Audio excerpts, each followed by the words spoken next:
yakave hondo kutukwaziwa nezva hure remunhu hure renyika yose uri hure renyika yose. Murume uyu kuya kwanga akuita pano muzukuru aiwa pamba kuya kwakanga akuita pana ziso rake rakanga rakukutarisa zvakanyanya. Saka murume uyu fanira kuti kumumisa kuya pano pamba hure remunhu hure renyika yose. Kai rimwe zuva takwira bhazi yaenda kurufuta dzoka zvakanzi hauna chikomba chimwe chete.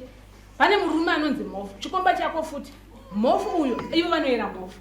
Takaenda kunotenga masofa angu kadomo ndikauya nemasofa ndikaona wakagara naMhofu panze zvikanzi pobe pawakandona ndakagara naye pane akanga atondiudza kuti iwewe auya zotambira madhamu aya zotambira girlfriend yake kutambira masofa akatiburutisa masofa mumota takaenda naye kumba kwedu akatiburutisa masofa ivo vanga vasina anovabatsira.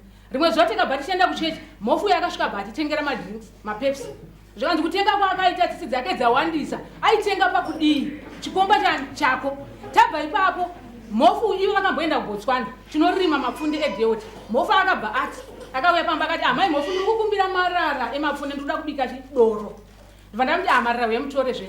Mhofu yakabva averengera zvekuya kuzotora abva auya ivo vatodzokawo kubva kuBotswana kwe akasvika akati mai Mhofu makazoti kudii ndikati marara ndikati torai wani abva haana zviya zvekutora akabva wana chimera.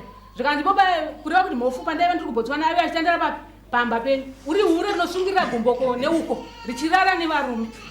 Indibva ndati ndakati zvikanzi tinofanira kuenda kumba kwaMhofu mukadzi waMhofu azive kuti iwe uri girlfriend rangu raMhofu nekuti tsitsi dzake dzawandisa panapa uri hure wakazvitanga riniko zvechihure izvi daiwariga zvechihure tagona kugara sei tagona kugara zvakanaka pamba. Paiti usiku pakarira nziyo ya Freeman inonzi man to man wanzi muka uteerere nziyo ipi iyi makadzi mazuva ano havaite vakadzi vanonyepera kunyarara ukanyepera kunyarara iwe uri hure zvairo.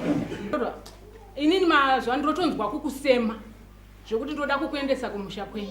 Vandati aiwa kana muchinzwa kundisema izvo zvazvina kuipa asi ndoda kuti chokwadi chitange chabuda pachena.